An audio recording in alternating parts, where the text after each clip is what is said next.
you can actually go share it now. All right, guys, 2 minutes till. Y'all know what to do. Just go ahead if you're on, share it to your page.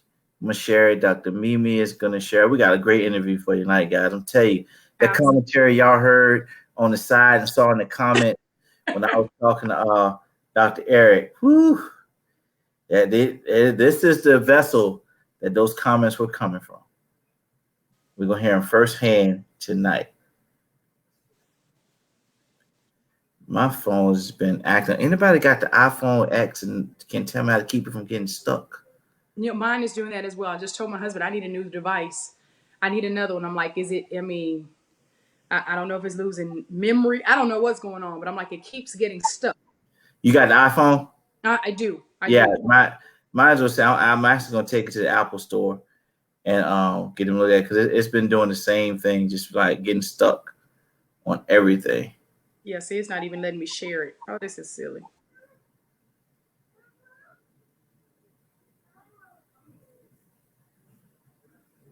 Yeah, mine just went through. All right, guys, come on in. Come on in the room. I'm still trying to pull it up here. I don't know if it's not letting me. There it is. Hi. I think I just reshared mine to my page.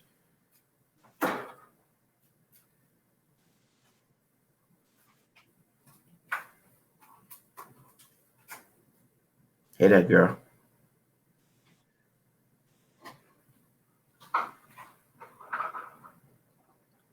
Yep, it's getting stuck. I know somebody with an Android phone will have something to say about that. Absolutely.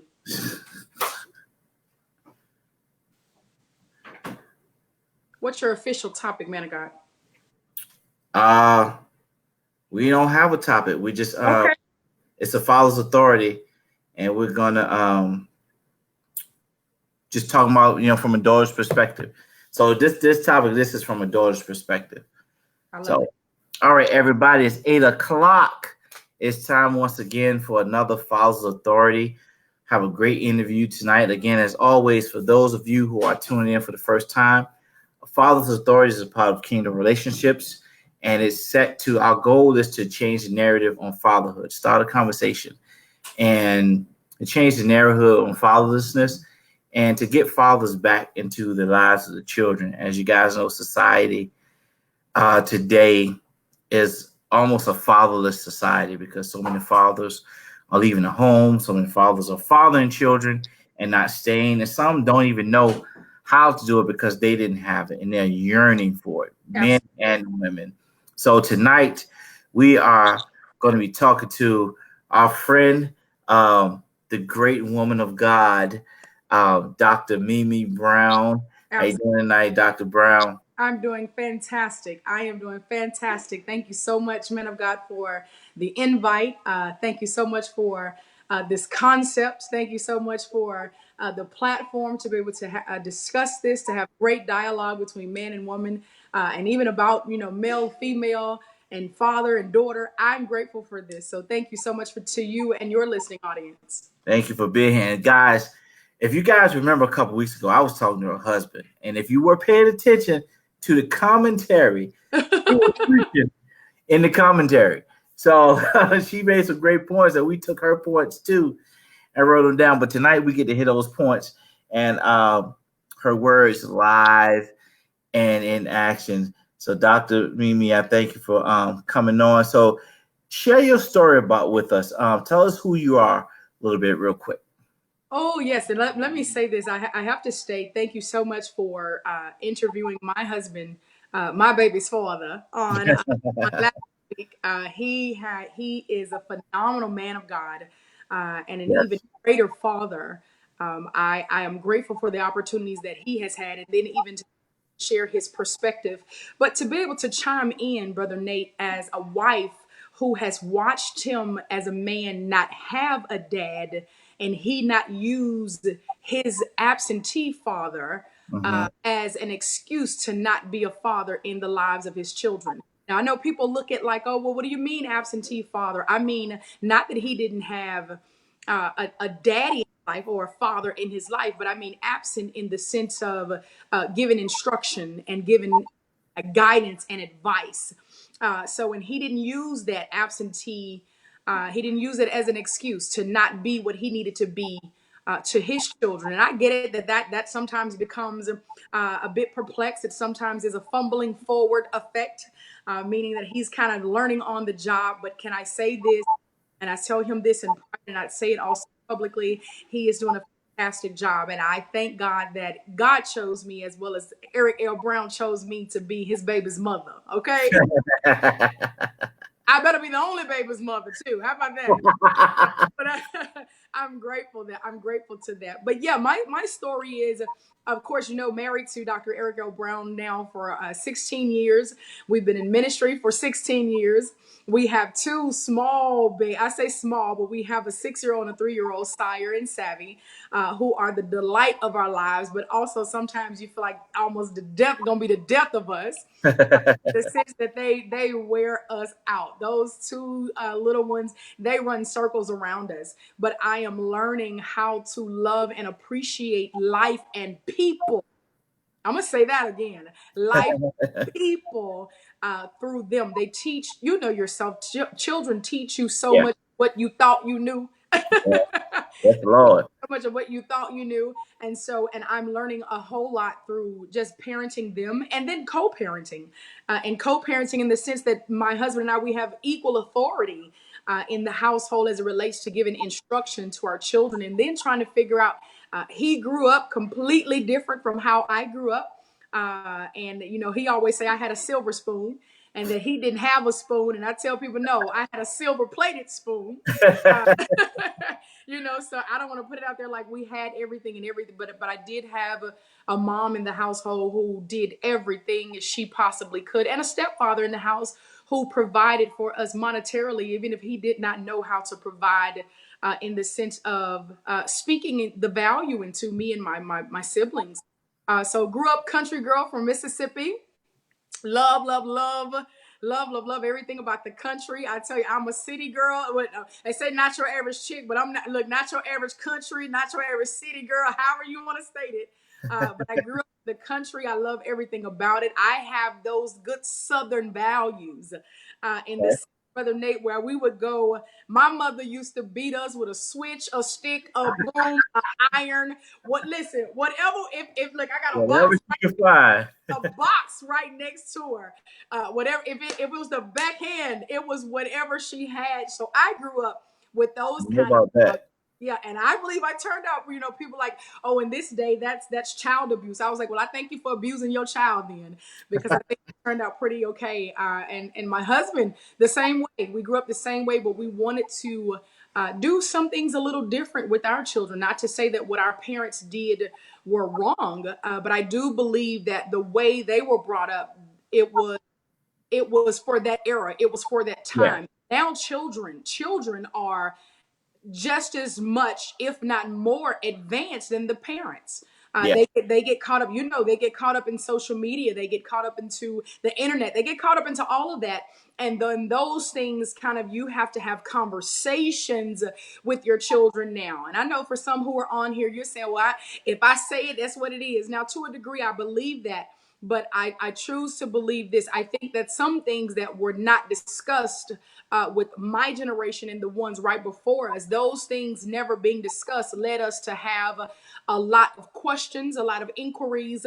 And then we operate a lot of times in ignorance. And so, and I'm like, I want to expose my children along with my husband to having all of the information about what life looks like. Now, I'm a firm believer.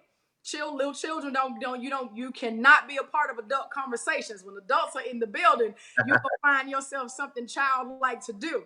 But I do believe that exposing them to things as much as like the conversation we're having today, we let them know it's a privilege. It's truly what God has ordained for mother and father to be in the household together. But if it does not happen that way, and oftentimes we see that it does not happen that way, we let them know you should be thankful to God that your mother and your father are in the home to raise you together.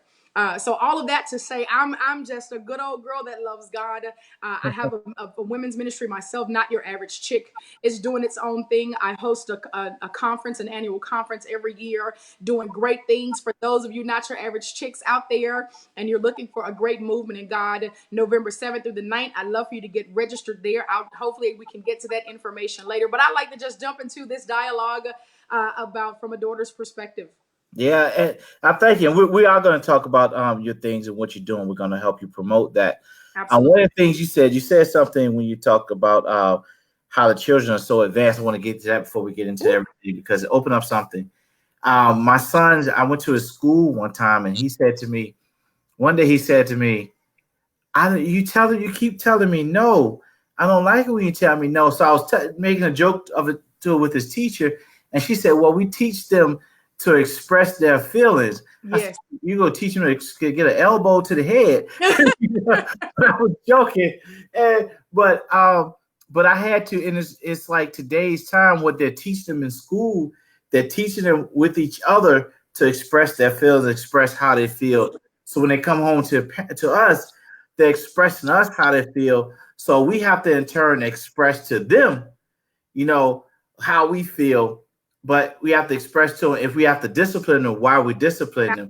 So I believe that opens up that dialogue between the parent and the child so you can explain to the child while you're disciplining them and what they did wrong. Because back in the day, like you said, we didn't get a chance. We didn't get explained to what we did wrong. It was just like you hit you or something. You ain't get a chance to express your feelings. So a lot of times our parents didn't have the opportunity to be able to talk to us. Absolutely. To help us not repeat that action again. Absolutely. It was just like with a shoe or absolutely. But today's time we have an opportunity to explain to our children why we're disciplining them and what they did wrong. I like how you said how you and Dr. Eric are doing it. You're doing it. You want to do things differently by opening up that dialogue and giving them all the information you can. And it's the same thing we do with Caleb. If it warrants a spanking, yes, you're going to get a spanking. But absolutely. This is why. Absolutely. Why? This is what we have to do, and this is what you did. And I wanted to chime in on that.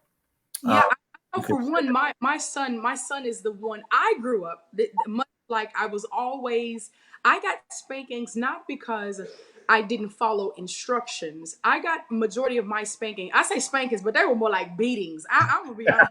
My mother is in the house and she's upstairs laughing now. It's so funny to her now, but I'm like, woman, I got bruises and bumps now all over me. But I remember the things you used to do. You might not remember, but I remember. but I recall that the majority of the spankings or the discipline I received, Brother Nate, was because I was always very inquisitive. I was always asked why.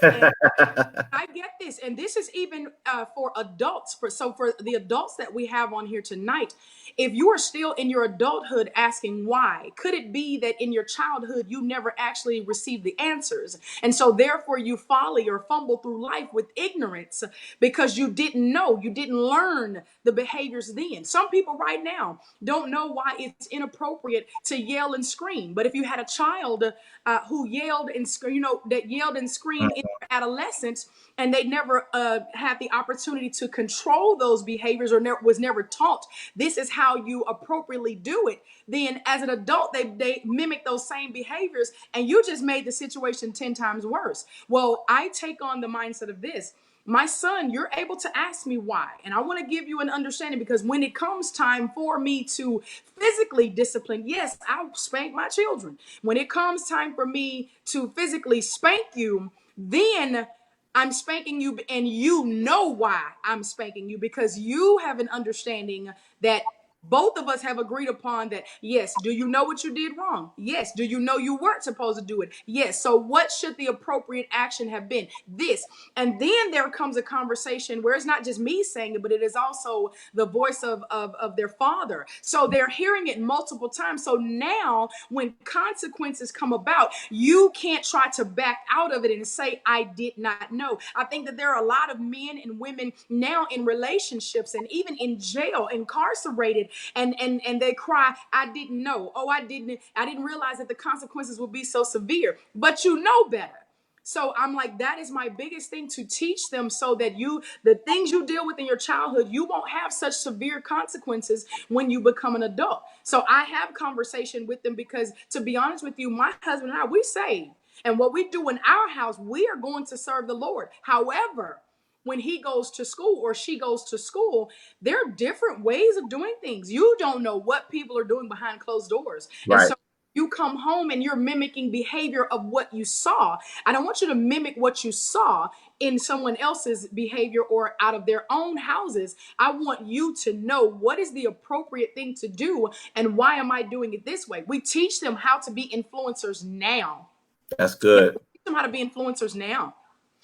That's good. And that all ties into everything that we're talking about here when it comes to fatherhood, because that influence of that character lets them see, this is how I'm supposed to act. Absolutely. In public. This is how I'm supposed to be. This is how I'm supposed to respond. This is how mommy responds to daddy. This Absolutely. is how daddy responds to mommy. That's so another one. how I respond to my teacher, because my daddy comes in and he doesn't yell at my mommy. So right. I'm not going to yell at my teacher or yell at my classmates and things like that. And that all ties in to that. So let me ask you, how growing up, yes. how was your life? Did you have your father growing up? You know what? My father was not in the home with us. My biological father was not in the home with us. My mother was married as we were growing up. And to be honest with you, I was adopted by my grandmother. So I was probably in the home with my grandmother until until the day that she passed. But then after my mother married, I had my stepfather who was in the home with us. And he provided in a sense of monetary things. The man sure we had, shelter overhead, cars in the yard, the lay of the land. He did all of that. But my biological father, and I look at it like this: my mother and my dad at the time were. They had their levels of puppy love back in school or whatever that looked like, and then here comes this little blossom beauty. But beyond that, I think life is a different path for the both of them. And I remember my mother would always often talk about, your biological father is not here. Of course, he has a family of his own, but there were things at the time that were preventive of him being in the house. One, because they chose to do the things that they were going to do for themselves. But he was not in the home, but he was in my life. Maybe not to the degree that I desired, or maybe even to the degree that he desired. But it was later in life, after I went through college and things of that nature, that I remember him being more significant. He's very present in my life now, very present now. And I hope he's on the broadcast. If he is, hey, Daddy. They tell me girls look like their mom. I look just like my father. I look just like everything about it. So I hope he'll chime in and give some feedback as we're on today. But to answer your question, no, he was not in our home, but he became a part of my life. Okay. So how did that impact you in coming up? How did it impact you, your life and growing up and things like that? In a big way, in a major way. I think in the very beginning, I didn't recognize it because my mom was very much man and woman. She was very much mother and father. So I didn't feel a void of my natural father being there. And then, like, again, I didn't lack for anything in the sense of physical things. But as I got older, I was very active in school, Nate. I was very active, and but my stepdad wasn't always in the bleachers, or he wasn't always at an event, or he wasn't the one walking me across homecoming court, or so, and neither was my natural father. He wasn't in the building, or he wasn't always at every event. I guess when he could, he was, but he wasn't always there. So then, the older I get and I start seeing others, like, wait, where's my dad? Then here comes this feeling of, I can remember the day I had a track meet. And I remember one day, like, oh my God, my dad is not here. I looked up and I saw other dads. And here's the crazy thing. My father is a coach. The man can coach you through anything. He's a coach. So to look up at this particular time and not see him in the stands coaching me, that was the very first time that I remember feeling the void of my father. So then I started questioning, as any individual, because I couldn't say as a woman at this time, but as any individual, as I'm thinking, I'm like, where is my dad? Why is my father not here? And then here comes that conversation with mom. Why is it that my father is not here? Why is it that you didn't marry my daddy? Why is it that, you didn't go through life and we just be one big happy family? And then why can't we have a blended family? But all of that to say this, it affected me in the sense that I started feeling a significant sense of rejection. I started feeling like, why am I not good enough? Because at this time now, of course, he's married and he has my sisters, Connie and Taylor, who are the most beautiful that I adore. But he now has them. And I'm like, but you're at their events, you're there with them. But life seemed to cause him to be there. And of course, my mom here. So it became a whirlwind all of a sudden for me that I'm like, where's my dad? And I start feeling that void.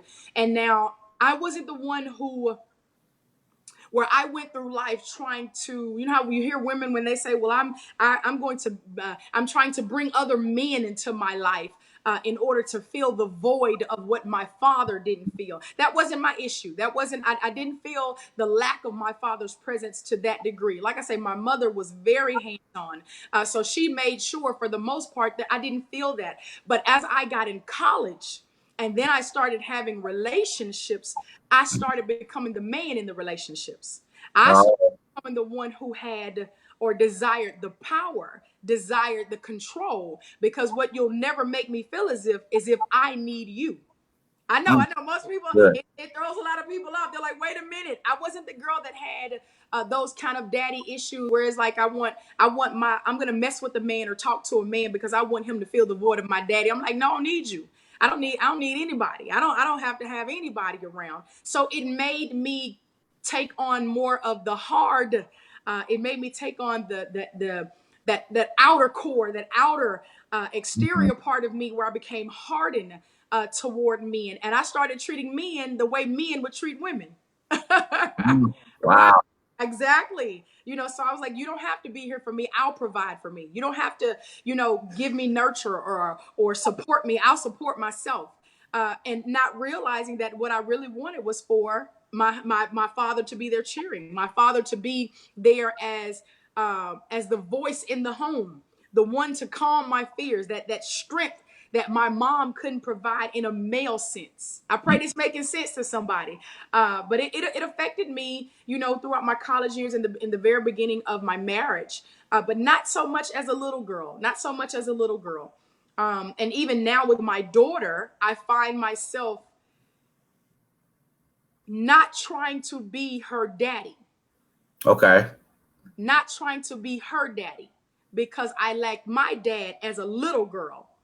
So I try to realize, no, her dad is here. Let her father provide for her the security, train her up the way she should go, appreciate her, give her the value, give her that understanding as a little girl. So she looks to him for how a woman is supposed to be treated. She looks to him to be a provider. She looks to him to be a protector. That's how she views him. So the thing becomes the toss between me and my husband and his role in her life versus my role with me and my dad. Mm-hmm. So it becomes like it's years and years of things happening versus it happening to me. Now it's like, well, what can you provide for your child? How can you hinder or help your child based upon what you went through? Yeah, I have a question. Someone's asked a Absolutely. question, and I want to ask you. So they're asking, so who would you blame for your father not being in your life? In the beginning, I blame my mom. In the very beginning, as a little girl, I blamed my mom. And then as life continued to go through, I blamed my dad. And then I kept blaming my dad. Then I went back and I blamed my mom. I blamed everybody except because at that time I was, and I think that a lot of people are immature in the state that they don't recognize that life happens. Mm-hmm. And real talk, I couldn't tell you to this date exactly what transpired between them other than the fact that they were two babies having a baby. Mm-hmm. And they did at the time what they felt was good for them. So I can't blame anyone. Even at this day and time, I don't blame either of them. I believe my mother did her best. I believe my father did his best. I can just show you how it affected me as life progressed. And I tell anybody else, if you look for to blame somebody else, you have to think about what were they dealing with at the time. I believe that my mom at the time of having me, it was, what was my mom, 20 years old, and you have this little girl. So it's like, well, I'm having a child out of wedlock, so I got to do the best I can do. I know that my father at the time was in college or pursuing college, you know, two different backgrounds. So he's pursuing what he's pursuing. But I think that what they tried to make work as a relationship didn't work, and then it ultimately spilled over into how do we co-parent. But as again, children themselves, immature themselves, how can I really make adult decisions about a child that I'm still learning how to become an adult myself? So That's good. I have no one person that I can blame now. But like I say, then I put the blame like it's my grandmama's fault because my grandmama didn't want my mama to marry my daddy. It's my great grandmama's fault. I blamed everyone, but I don't believe that it was to either of them. And I think that we have to become as adults as we progress through life. We have to become mature and not look at it like, oh, it's your daddy's fault because he did this, or it's your mother's fault because she did that. Now, do I believe that on some level my mother may have had moments where she was like, well, if you don't want to do right by me, well, I'm not gonna let you see your child? Absolutely. I believe she was like any other woman. But do I believe my father at the time was like, well, I'm a man, and if you don't bow down to me, I'm out soaring my royal oats, or I'm in college enjoying the lay of the land, whatever it was. I think they each did what they were going to do. But I think as we progressed, it's now gotten to a point where we're all able to function as a family. That's good, and I can comprehend and understand, because same thing happened to me when I got to the point where I told my mom. I said, well, I reached when I finally found my biological father. I reached out to him on Facebook and I said, I don't care whose fault it was. Mm-hmm. By this time I'm an adult. I'm almost Absolutely. 40. Absolutely. It doesn't matter to me whose fault. I can't change it. I can't go back 40 years and Yeah. change it. I just want to know my father, just Yeah. have a conversation. And it was like, because I heard people say, well, your mom did this, and then Yeah. your dad did this. Well, I don't know, at first, because years I blamed him. And then I almost started blaming my mom. But then I said, you know what? I don't need to know whose fault it was, because, my mom was 17. I believe he was 18, about like a same situation, Yeah. Yeah. about to go to college. and it was the same situation where he has another family. I found a family online, and Mm-hmm. they're a tight knit family, and no one could believe that he would do this. And I was just like, wow. And I felt like, why couldn't that be me? And I felt those ways even in college. Same situation. I was in the marching band. Friends' dads used to come down and come to the Yeah. game, homecoming. Everybody going to eat with their family, and they invite me. So I feel like I'm like the third, fourth wheel. I feel like I'm a charity case, Yeah. because I get invited and my parents are not there. But as I got older, I couldn't blame nobody, because that comes to a point where, as an adult, the blame game is over. Absolutely. No, Absolutely. you can't. It's not time to blame it. You can't keep saying that. Well, I'm like this because my father is not there. Yes. Eventually, you have to make a decision to change who you are. Who you are. I'm the person, because I could have, if I could have done that to my son. I could have been like, I'm not gonna be a good. I can never be a good father because my father wasn't a good father. Yeah. And I wouldn't have the relationship I have with my son. He wouldn't be getting what he's getting from me. He wouldn't have the father he has, and Absolutely. it would be, I would be depriving him of happiness, because I'm just like, my father wasn't there, so I can't be a good father. No, I tell everybody I'm the father I am because my father wasn't. Yeah. Yeah. And I say this too. If to the person who is watching tonight, you're looking to find fault or blame, I don't believe that, and I know there are different issues for different people, but I think that God has a way of showing you through others' lives what you're really made of. Mm. I believe that I have a great balance of both my mother and my father, even with my father being absent in the home. But I think that as I look back over it, it was so instrumental for my mom to be there, for me to see what a strong woman looks like.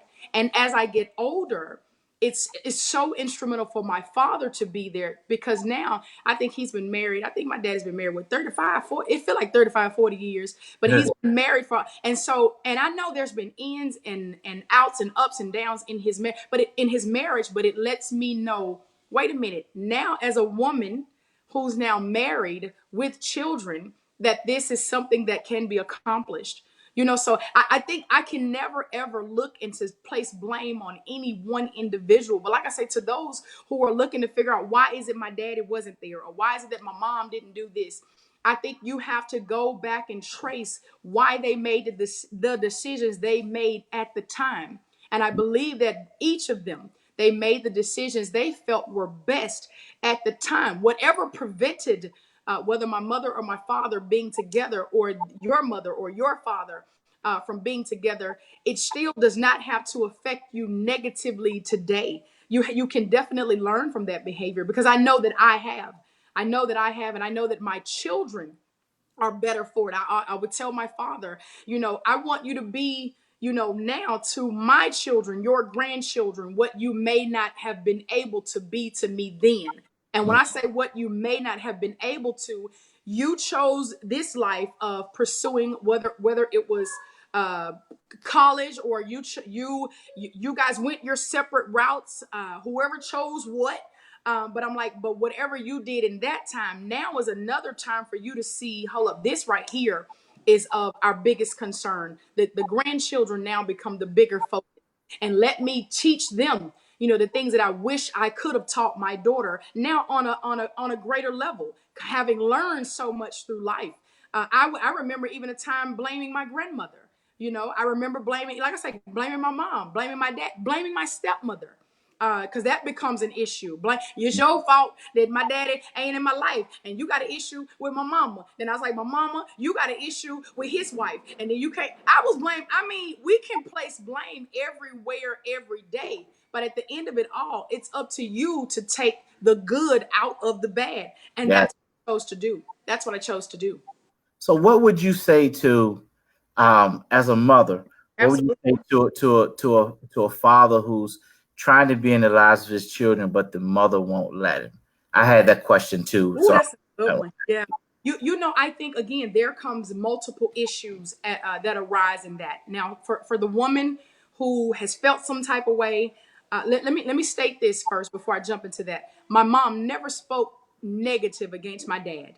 Never. I don't care how much I had questions about where's my dad, where's my dad, where's my dad. My mother never spoke negative about him. That right there gave me a greater respect for my father. Now, and whatever they may have had personally, had she have had a whole lot of negative to say about him, it may have had me look at him different. I hope that makes sense. yeah, But because she didn't, it gave me, okay, well, I mean, he's just dad then. I can't be mad at him. But so I say that because I believe that a lot of women today, and it's sad to say, but because of what may not have worked between them and that relationship personally, uh, they speak negative about the father. And they, or it's, he cheated on me, or he got another baby, or he's low down, or he can't provide money, or whatever the issue may be. And then they withhold that child, will not let that child be in their father's life. I'd say to that woman, shame on you. Real talk, shame on you. Because he may have been horrible as a lover, he may have been horrible as a partner, but please do not, because I believe every child needs their father in their life. Please do not withhold that infrastructure. Please do not breach that, because he may learn from that how to be a better individual all the way around. And I'm a strong believer, you teach people how to treat you. You teach people how to treat the situation. And so do not make the child pay for what he didn't pay to you. that's Do good. not, you know what I mean? Do not make that child become the bargaining chip as to what relationship should have looked like between mother and father. So I don't believe in that. And I am a strong believer. I don't believe that women, if your child is being taken care of by the father, that you should place a father on child support. And I know I might get a lot of tomatoes thrown at me for that one, brother. But I do not. If the father, same thing happened in my life. My dad was not in the home with me. But again, if my father was taking care of me, I don't see him having to take care of me and take care of me. If he's doing one, he's doing all. But if he is taking care of the child, he's there trying to be present in their life. Just because he didn't love you does not mean he don't love his child. And let's be real. Both of y'all made the decision to conceive the child, not just one. He didn't get you pregnant by himself. You made a decision, so I think that men get a bad rap as it relates to, like, oh, you're a horrible baby daddy, you're a horrible father. Hold up, it's some questionable mothers out there too now. Oh yeah, yeah. It's questionable mothers in the sense, not that you don't take on responsibility, not that you don't handle your business, but in the sense of sometimes we make poor decisions. Sometimes we become incubators to people. We're trying to birth stuff in them in order to help change them, in order to help pull things out of them. That's not our job. And then we get angry and we become disgruntled, and there it is reflective in our kids. So I believe, I'm like, if it's a child, if it's a mother who is withholding the child, no, that you're not trying to teach the man a lesson, because what you're doing, you're really teaching the child a lesson. And that child does not deserve that misbehavior. But if it is a father, who is not accepting the responsibility in which he should, shame on you. Preach. Because at the end of the day, it is you it is God, man, woman. You have a responsibility as the priest of the house. You have a responsibility as the protector of the house. Step into position and do what you're supposed to do. And there's a way to love the woman while you're loving on your child. There's a way to provide for your child in at the same time while you're providing for her different needs. You don't have to love her in order to like her. Yeah, you could be a friend. You don't have That's to. what I'm saying. You don't have to love her. You can be friends to take care of Absolutely. the child, even though the ultimate goal is for the father and mother to be together in the home. But even if you're not, you can be friends with the mother to help take care of the child. And I firmly believe no man should have to be made to pay to take care of his child. Not made. You should not be made. I'm sorry. I don't agree with that. Yeah, and that's an issue, because I think that, again, women are like, well, if you didn't wife me up, you didn't put a ring on my finger, so you're gonna pay for this, and then you affect the child because you make the child feel as if, well, I have to choose between mommy and daddy.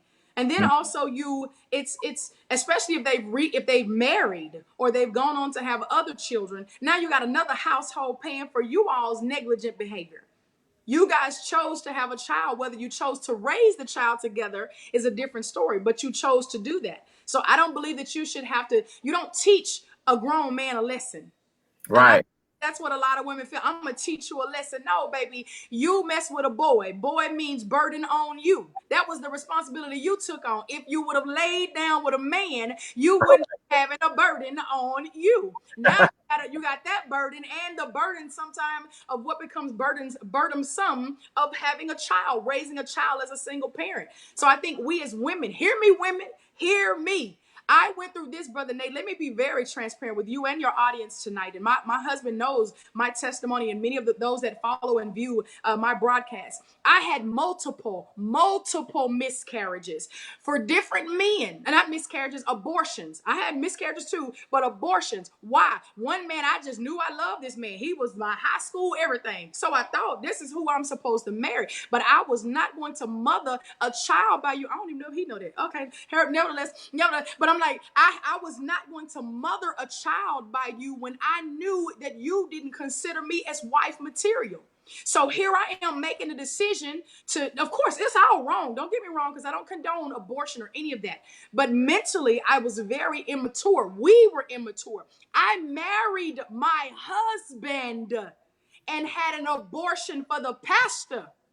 had an abortion. Hear me, because I'm like, what you will not do, you will not cause me to, you won't make me a whole bunch of promises, and then Ray, here you go, you get me pregnant, and I'm a baby mama. I will not be nobody, anybody, baby mama. That was my mindset. As immature as it was me. I'm like, but you're laying down with them. So why is it that you can't make the decision to lay down with the right person that you know will be your husband? Why is it you're doing that? And then, of course, now as life has progressed, I see that our lives now we have two beautiful babies. So I'm like, what you were promising me, you really were going to stick around. But still, I have an unborn child that had to pay the consequence. Got you. A child who had to pay the consequence. Yeah. You know, like I said, I think a lot of people pay. They don't look at all of that. We have to make better decisions about who we choose to be life partners, and then engaging in extracurricular activities before we're actually supposed to. Oh, that's true. This is all good information that you're talking about. Thank you for your transparency. Absolutely. It all falls back into line about the father, because everything you're saying, that's it. The component, the factor is father. These men weren't. You didn't see him as a good father. Mm-hmm. Left. The men that has to be made to pay child support. Now let me get something straight. But what I said about, I don't believe a man should be made to take care of his child. I'm not saying that if a man does not take care of his child, that you shouldn't take him to get the child support. I'm saying what I'm saying is, I don't feel as a man you should have to make me pay to take care of my child, because I should want to, and I should do it out of love for my child. Man, this is good, MeMe. So let me ask you a question. How important are a father's words to his daughter? Everything. I believe, I want to go here. I think about Brother Nate. I don't remember, and he may have, but I don't recall my father telling me I was pretty. I don't recall, neither my stepdad. I don't recall my stepdad or my father.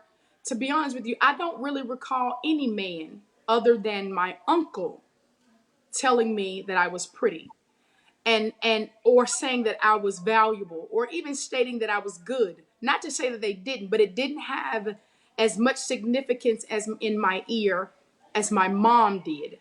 So that part of not hearing it made me grow up thinking that women were supposed to be the premier voice in the house, the biggest provider, the one who had the most advice. It made me think that we as women, we really don't need men.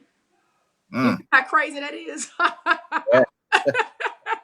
I grew up thinking, I didn't hear him say that. I didn't hear him kind of, what's the word I'm looking for? Giving that positive reinforcement, like talking about. And I say, I think back on what happened. Thank you, baby. Look, she like, hold on, I want to hold your hand while you're talking. My little girl is here. I think back on when I didn't hear it. Now, when I look in the eyes of my daughter, I tell my husband, as much as I want her to be around me, you tell her how pretty she is. You tell her how significant she is. You show her love. You show her support. You know, the way you teach my son is different from the way you'll teach my daughter. You know, I'm like, you can, if you hit my daughter, or you discipline her, she may think that that's okay getting older for men to put their hands on her. So give her an understanding of what love looks like. Show her what that example is. You know, I think back on what happened with Leah and Rachel. Leah was, I mean, you can tell what her father, the neglect of her father's voice in the house did to her. He offered her up to a man because he didn't feel as though she was valuable. But you can tell that he felt Rachel was the pretty one. You can tell he was giving positive encouragement to Rachel because of how the whole relationship happened. And I think that when you don't hear that voice in a positive manner, you start offering yourself up to things in order to be approved. You start putting yourself in situations in order to receive some type of recognition. You know, that's why I believe so many women have daddy issues. They have so many daddy issues, and they have so many I'll go a step further and say father issues because of the lack of promises of their natural father. It's hard for them to believe our godly father, our Right. spiritual father, because it's like, well, if my natural father didn't provide it and he didn't make promises and he didn't encourage me, how is it I'm going to believe a man that I didn't even see, a God I've never even heard? So I believe it's so significant for men, for daddies, for fathers to speak into their lives, because they don't have to go searching for a voice. They don't have to be dumbfounded seeking for someone to validate them. I tell my husband now, you let him, and he doesn't necessarily always know how to have. I always use this analogy of being lace and leather. He sometimes is very much leather, very hard, very stoic, very straight to the point, very almost nonchalant to a degree. And I let him know, like, but she's a girl. She needs some level of nurture. So then here I am having to whisper in his ear of how to nurture in her what she may seek for another man to nurture. You make her aware that daddy sees you. She gets her hair done. Let her know, oh, your hair is gorgeous. When you hear her, my daughter came home one day and she was talking about the Barbie doll that had the straight hair was pretty. And the Barbie doll that had the nappy hair or the coily texture was not pretty. And I'm like, but this is the doll you look like. This is the doll. And when I tell you she looked just like that doll. Now to us, we're like, you are gorgeous. But she didn't see that. So I'm like, no matter what I said as a mom, but when daddy starts saying, I love your hair, I love this, and he started telling her, you should love it, you speak over yourself. It's like that voice alone, it transformed her mindset. It transformed her mind. And so I believe that's even what happens with God. We don't respond to people in the natural the way we respond to the voice of God. When God says something, it's just a way of putting us in getting us in tip-top shape. I believe that's the same thing that happens with, us as natural parents, and how fathers are to be toward their children. So it's very necessary.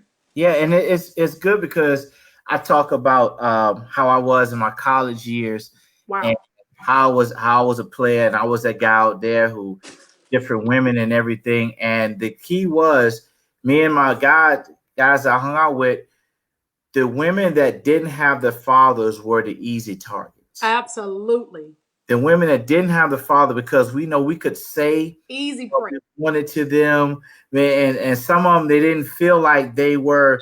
We could tell the ones who were conceited and just knew they were pretty, but then the ones who weren't, but they didn't know it. We could go to them, whisper in their ear. We could tell them we want to hear. We could get what we wanted. But then when we met one that had a father, it was a different story. Absolutely. You can't tell me anything. Yeah. Like, no, I don't have time for that. That one's a little work. We keep that one in the back burner. We'll go over here. This one, that's gonna be easy. And I saw a lot of guys do that. And it was like, when you really letting us do that? Yes. To you. And then as I got older and I got more in my relationship with God, and part of it was because I was yearning affirmation from a father. Yeah. My father. And it wasn't until I got into my 30s that I was able to see God as father. Wow. Because I didn't see it, because they would say in church, you got to see God as your dad. You come in the house knowing that your dad is going to make sure food's on the table, clothes, everything. It was hard for me to see that. Wow. God is that, because I didn't see that. And then as I got older and I started seeing that there were women that were affected by it. And as I got older, I said, wow, this is wrong what we're doing. Yeah. Yeah. We shouldn't be treating these women like this. Absolutely not. And it was like, and then you see how a lot of women get hurt. Yes. And you see them how they're getting pregnant by guys, just throwing themselves on guys. Yes. Because they didn't have the words of their father. Yes. Speaking into their lives. And there was one day me and my older man, we were in a food line. And this man came up to us, and he came out knowing, I believe he was sent by God, because he was talking to us, because we were talking about some women. And he said, man, you got to get the women out your back pocket and give them their, what did he say? He said, you got to give them that contract back or something. He said, I said, what are you talking about? Yeah. He said, you got the heart, a piece of the heart of every woman in your back pocket that you I got right now. And he said, now that woman cannot be with the man she's supposed to be wholeheartedly because you got a piece of her heart in your back pocket. Yeah. And I don't know how he got in our conversation, how we got talking, but he said, you got to give them that piece of their heart back so that a husband that's meant for them can have. So I said, well, how am I supposed to do that? He said, you got to denounce it. He said, you got to go to God and say, you denounce what you've taken from those women. Absolutely. Give it back to them. And I was like, wow. Yeah. Yeah. It made me because he said, you got a piece of that heart in your back pocket. Yeah. It was like, you guys, so that, and I'm going to be honest, I didn't do it that day. No. A couple of weeks. And I don't know many that are mature to do it, you know. Right. To do it. After I thought about it, I was like, yeah, God, he's right. Yeah. So, and I did that. And then that's when God started revealing to me what we were doing was wrong and the effects that it was having. Yeah. But that's why women need the affirmation and the words of the father. Daughters need their fathers to speak to them, even if you're not there every day, call them on the phone.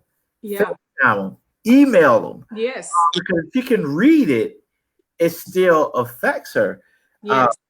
I know, and I can state this to a certainty.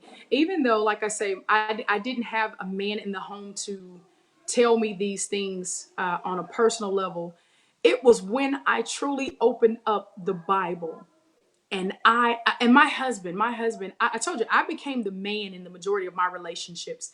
So I didn't need you to validate me. I didn't even, to be honest with you, when I met my husband, you're so pretty, and I love you, and all, and I'm like, I mean, I was like, okay, all right, you know, I really was. I was very hard in that sense. But again, I think it was a coping mechanism for what I did not receive in home. But when I started reading the Bible, Brother Nate, when I started reading the Bible and I realized how much God, our Father, loved me, how I was fearfully and wonderfully made, how I was truly the apple of his eye, how he predestined my end from the beginning, how he numbered the hairs on my head. I mean, I was like, wait a minute. So I started thinking about like, it really, and that's why I tell people we look at the lack of what we have in the earth realm as and we place God in those same parameters. He's so outside of that box that he thought so much more of you than what your natural father could ever. So reading the Bible made me kind of alleviate all of that which was or seemed to have been stressors or things that I felt like was a lack or a negative. I'm like, God, you think this much of me. So I started no longer focusing on the lack of the voice I received in the house of my natural dad. I started thinking about the voice that God was speaking in the house about me. Now here's the turn. Now, as I get older and I'm now listening and reading the word of God, now I start seeing my natural father through the eyes of God. That's good. You know what I'm saying? It's my maturity allowed me to see him for what he was now as a man of God. And much like my mom, having made his own mistakes, having gone through life and done it his own way, and then me having to be like, okay, if God, my father, forgives me, Mimi, you have to forgive your natural father for things that may have been done intentionally, but also things that may have been done ignorantly. So I can't stress that enough. When I sought after my father, I developed a relationship with my father. That's good. And that made me better for it. And now I'd be like, you can't tell me my daddy can do no wrong, honey. My natural daddy or spiritual one. I mean, I'm like, yes, he can leap over buildings with one. You know what I mean? Like I think whatever he puts his hands to do, he is the most phenomenal coach. And I mean spiritual coach, not just natural coach, but he has such a way of motivating people. I think what I lacked growing up about my mom was so, is what I say. This is what it is. but I didn't always identify with my mom. And so we would clash. We got along great, but we still would clash. But once I started developing a relationship with my father, I then understood this is who I'm like.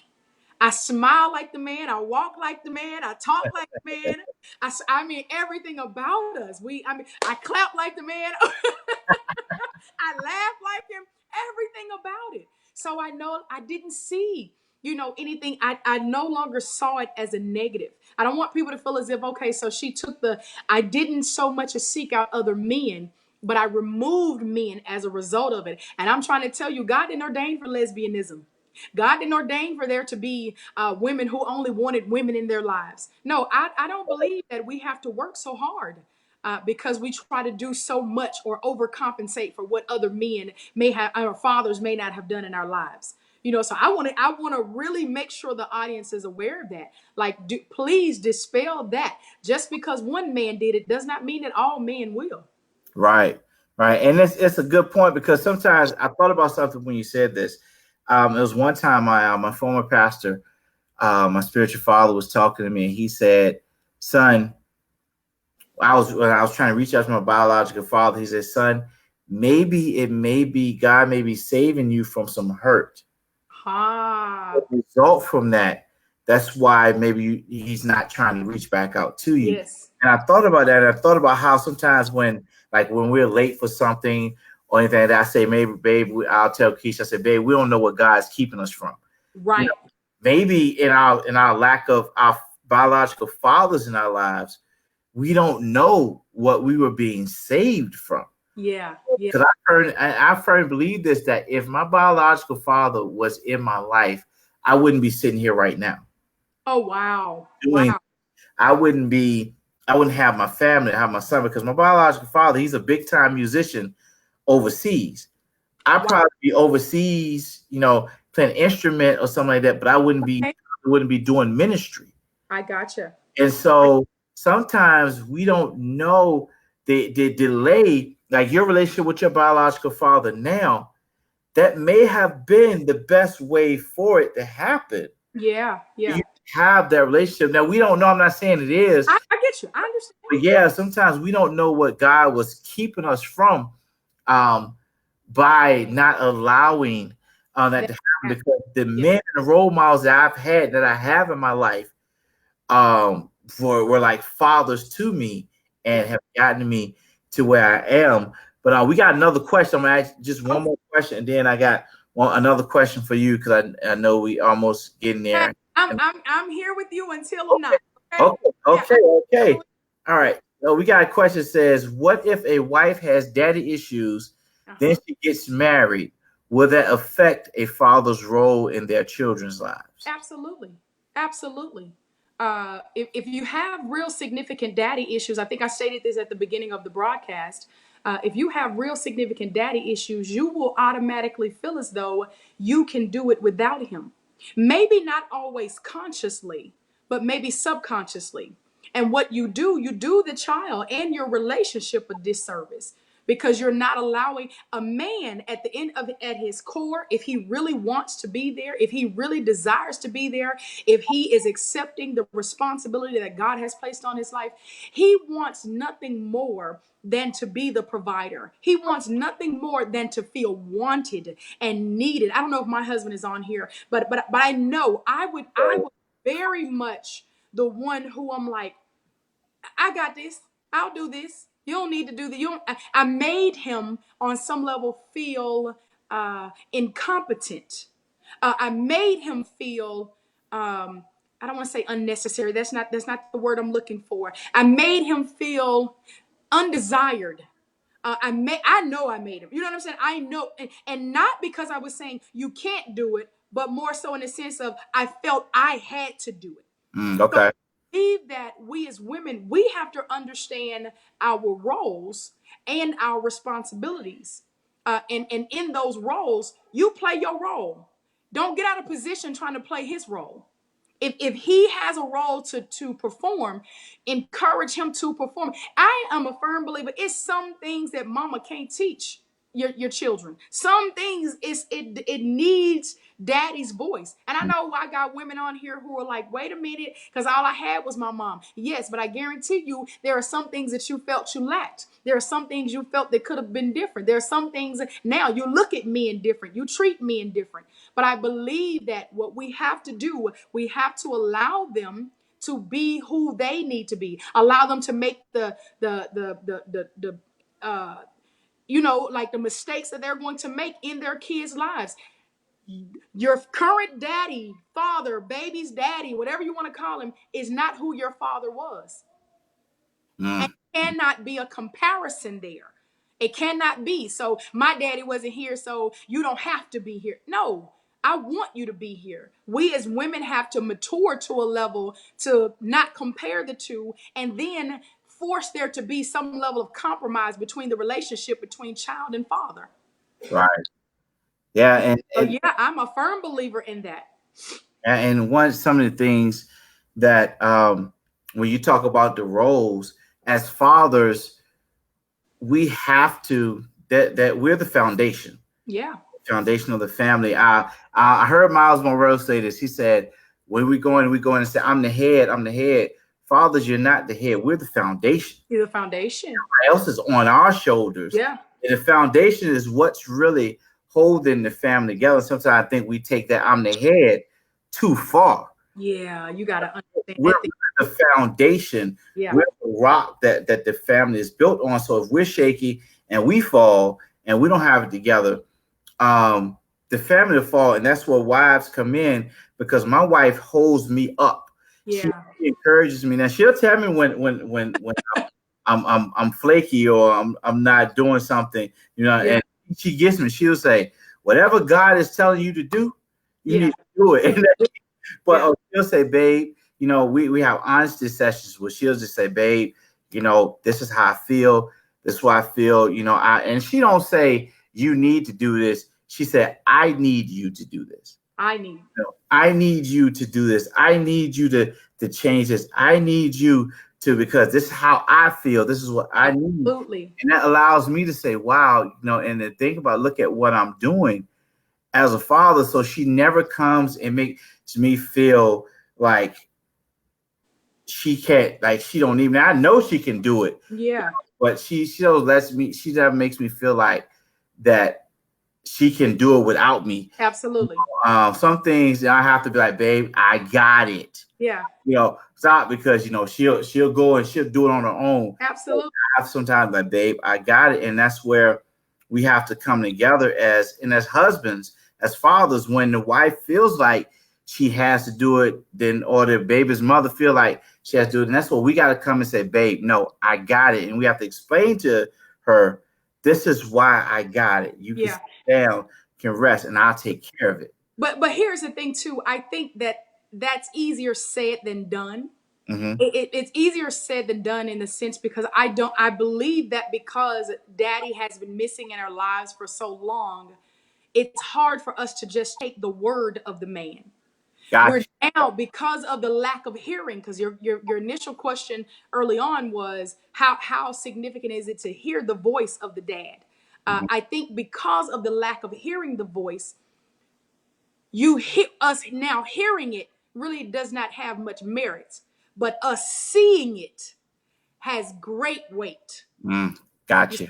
Now I'm looking for your performance and not what you're just doing to please my ear. I'm looking for you to be the structure. I'm looking for it because my natural daddy just said it. My natural daddy just, and I think a lot of children have been overpromised and had there to not be a lot of delivery. And this, you know what I mean? Like it's, I'm going to be there for Christmas. I'm going to do this and I'm going to do that. I used to be really angry with my dad on some level, that I felt as though, why didn't you fight hard enough? Why didn't you fight as hard to be in the house? Why didn't you fight as hard? Why didn't y'all get married? Why didn't y'all do this? So it wasn't so much about what I wanted to hear him say as much as what I wanted to see. Got you. And like I said, as I got older, I realized, wait a minute. That's not even what that portrait is supposed to look like. But as we progress and we get beyond the issue of the why, we understand, like, How do we operate in what's necessary for the now? Mm-hmm. What's necessary, especially for those who have children now. But if you're still dealing with daddy issues from back in the day, you have to ask yourself, why is it you need someone to be the fall guy? Why Mm. did That's you good. need someone to be the reason why you have not progressed beyond what your daddy may not have been and what your daddy may not have provided? And why have you not progressed from having daddy issues to seeking a father who has all the answers? That's good. You better preach, girl. Yeah. So I mean, I just know that it this is a topic where it becomes kind of touchy feely. Mm. It becomes one of those moments where you have women. I mean, women who have had very promiscuous lifestyles, and then they blame it on oh, my daddy wasn't there. Yeah. So what why did it make your lifestyle promiscuous then? Because you wasn't gonna sleep with your daddy. So That's why good. did it cause you to lay down with men? I got pregnant at an early age. Okay, but how is that your daddy fault? You know what I mean? Or I didn't go to college because no man. How does that become your daddy fault? That's ultimately what I try to. It wasn't your just because he was not there did not mean that you don't now have some culpability or responsibility as to what your future looks like, as to Right. what children's future looks like. So I want to make sure that we hit on all of that, and not stay in one place longer than we have to. Because you know yourself, brother Nate, we'll stay in stuff for years and years and years and years. Yeah. And and we even have people to this day and time who their fathers have desired to be in their lives, but because we can't get beyond it, we no longer we don't want anything to do with that. And I think we do ourselves a disservice by doing so. I Yeah. think a disservice. Yeah. We get to the point where we don't. Um, a lot of people don't forgive their fathers Oh yeah. when they want to forgive. I had an interview where after so many years, his father wanted to come back, and when he didn't want to have anything to do with him. But then when he finally forgave his father, it took a release off his father. His father died shortly after that. Ooh, But he forgave his father, yeah. and his father it took that weight off of him. And sometimes fathers just need to. Sometimes they want to be forgiven. Like I tell my wife all the time, I tell people all the time, my biological father was to come to me right now and say, "Son, I'm sorry, forgive me," or just say, "I just want to have a conversation. I just want to talk." I'm there with open arms Yeah. because I'm over it. It was 40. What? I'm 40. Be 46 tomorrow. Yeah. It was, Okay. it was, Yeah. Happy birthday. hey, Okay. it would be 44 years ago that you left. Yeah. But what I look like, not letting go of something that happened 44 years ago. Yeah. So, and that's what we got to get to. We got to get to the point where we're willing to forgive and let go. So Yeah. let me ask you, what do you feel is the best way a father can impact his daughter? You know what? I think being a visual representation of what structure looks like. Oh, that's good. Being a visual representation. Again, like I said, it's not always so much about your vocal abilities. It's more so about your visual representation. Being that present in the sense of I may not be in the home, but you don't feel the void because I'm there for you in the way you need me to be. I believe I get it. It takes a lot of responsibility. It takes a lot of sacrifice, especially for those who have blended families and all of those different things. But I believe that the impact that makes it lets women know I don't always have to be so leathery. I don't always have to be so hard. I don't always have to be, so needy. I don't always have to look to the man to be the one to have all of the answers. I think that when you see that visual representation there, he models out exactly who Christ is to us. Mm-hmm. He lets us know, just like God, even though he's not here with us in the physical, he's always there. You Right. know he's there. And I think that that helps us. It really helps us because of the voice that they're giving us, and they're following through with what they promise. So if you're expecting for your natural daddy to be in home, or if you have issues from daddy not being in home, think about how can I have a portrait of what it's to be for the future, for my children to come, for children to come, and how much more beneficial that child would be by me speaking positive about something that had the potential of being so negative. So I pray that that helps someone to understand, like, we have to trust that the way God ordained it to be. One, we got to make better decisions about how this thing's supposed to be. We have to make better decisions about that. And if we don't, we're going to find ourselves in a world of hurt, disappointment, and being upset about stuff that we really shouldn't even be upset about. So the way I feel that is the best way a father can impact his daughter, or making sure you impact her on being a sounding board, being a point of reference, being you know what I'm saying, being there to the degree that they don't have to go seek it elsewhere. I'm like, and seek it in someone who really doesn't have the answer for them. I know, just looking at my dad now, I can pick up the phone and I'm like, Daddy, what's your thoughts on this? Daddy, what are your thoughts about this? And sometimes he, is like, okay, so he points me back to scripture. He points me back to God. And I'm like, where you, as my natural daddy, may not always have the answer, you pointing me in the direction I should go is so much more valuable. That's It's so much more valuable. So I think that having that, and making sure you provide what those key things are to your kids, it's very necessary. that's good. That's good. It's I like very that. necessary. And I'm gonna get your husband. He just called me old, so I'm gonna get. He calls you. Oh, what did he say? I can't see any comments, so I Oh, don't know who I'm talking to. he said, "Man, you old." That's all right, though. I'm gonna get him.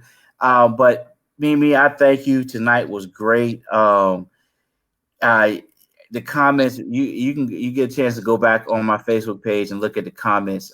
We had some great comments, and the questions you answered the question great. I appreciate it. We're gonna have you on again. Oh, please. But so tell everybody. I want everybody to know about what you're doing. About Okay. your. I'm gonna tell you. I always wonder what that Nyack. Yeah. So there you go. So tell everybody about Nyack and where they can go and how they could find you. For sure. Nyack is not your average chick. That kind of flows into kind of what we're talking about today. Not your average chick. She makes no excuses for why she can't be what she needs to be.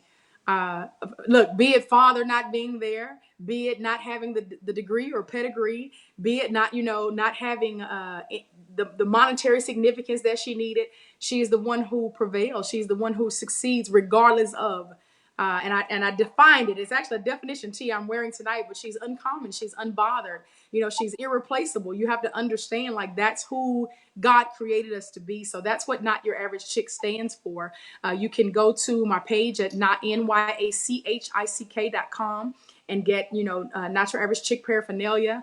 You can go there. That's for that. Or you can go to bit.ly/NYAC19 and get registered for the conference. That's November 7th through the 9th. Just a chick out here trying to do things and model it the way God has ordained it to take place. That's And trying to overcome all of the things that society tells me. Society will tell you, just if your father wasn't there, that you're not really worth anything. Society will tell you, you know what I mean? Like that's what society teaches you. If you're a woman with multiple baby daddies, you're not worthy of being married. It's society teaches you all of that, but Not Your Average Chick takes on, hold up, but I know that I'm fearfully and wonderfully made. I understand that God chose me. I understand that God loves me, despite what I may or may not have had in my life. So I want to encourage that message everywhere I go, regardless of who was not in your life, what you did not have in your life. You still are an overcomer. You still are more than a conqueror. You have to know that. You have to truly know that. But that doesn't come by looking for just a natural father, a natural mother, whomever to do that. That comes from seeking our heavenly Father. Do not do yourself a disservice by minimizing our heavenly Father because of what you felt your natural father didn't provide. that's good. That's good. And so where is the conference? The conference is in Houston. It's in Houston. Yes, we're 3 days. It's 3 days. It's going to be in Houston. I have the information on the flyer that I can post out there Okay. for everyone. But when I tell you, it's for man and woman. It's not just for the chicks, but it's for the champs that love them. It's for the champs that love them. So I ask everyone that can and will get registered. I trust. It has been amazing every year to this point, and I expect for God to blow us away this year. I'm about to release the flyer that has all of our speakers. I have a team that's been working, really hard behind the scenes to make sure we have the best lineup we possibly can, and that people that are going to speak life back into the lives of the believer. So get registered. We're here in Houston, and like I said again, it's November 7th through the 9th. I promise you, it is one of the greatest investments, if not the best investment you'll ever make in your life. Okay, make sure you send me the flyer. I sure will. We're gonna help promote you guys, help promote your event. Absolutely. Thank you, sis, for coming on tonight. Really appreciate it. And your husband is still talking trash over here. And why is he talking trash? I'm gonna send you my Cash App too, and I'm gonna be looking tomorrow, Doc. All right, sis. I thank you for coming on tonight. Appreciate it. We definitely gonna have you and your husband on again. May have you guys on together.